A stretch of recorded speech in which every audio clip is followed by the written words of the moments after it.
Eny ary mbola mitohy foana ny resadresaka atsika amin'izao fotoana izao satria tiako anao ho tonga saina hiala amin'ireto fanjakana satanika republikana mifehantsika mampahantra antsika ty.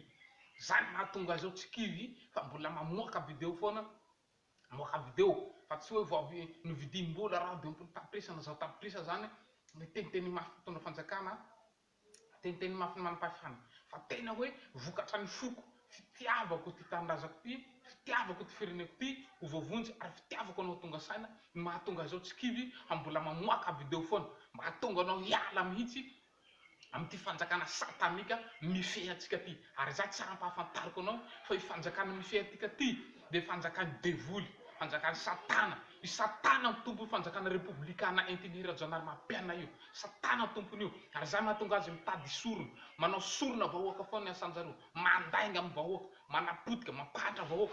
Jereo ny filoham-pirenena jiaby fa tsy maintsy manao signe satanika, manao signe karan'izao, manao signe karan'izao, signe satanika daholo regny, symbole satanika, symbole ny devoly.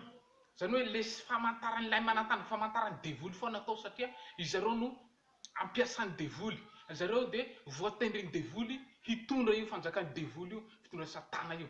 Ary ny filoham-pirenena maneran-tany dia tsy maintsy manompo any satana devoly. Ary na ny baiboly de manamafy mihitsy fa hoe ary lay dragona, ary la dragona nanome seza fiandrianana ny biby dia. Zany hoe devoly manome seza anireo fanjakanareo. Za mahatonga reo manompo any devoly, manompo any satana, nizaniza filoham-pirenena eto ambony tany, eto ambony ty tany ty, manomboka amin'ny papa Vatican, manomboka amin'ireo filoham-pirenena amerikana, de tsy maintsy manompo any satana devoly, manompo any devoly ireo mikambana ao anatiny atao hoe fikambana franc-maçon, agent satanika. De na filoham-pirenentsika eto Madagasikara na izy kandidatin-draha ao aby ireo de manao pacte satanika satria vidigno seza io, vidigny raha. Ka zay ahatonga anay miteny mafy anareo mba ho tonga saina atsika voaka malagasy hiala amin'ireto zanaky devoly reto, reto mpanompony devoly mitondra atsika hatramin'izay reto. Tongava saina tsika mialamy reo, miala tanteraka, andao hitodika amin'ny fanjakan'i Jesosy, andao tsika hitodika amin'ny fanjakan'Andriamanitra. Io vahaolana ho antsika, tsy hitondra vahaolana ho antsika zany fanjakany satana ty, ary tsy hitondra solution. Antsika de mbola mirokotra foana hoe vitanao io andry, vitanao io, anao ihany mavitanty, zahay maka anao e.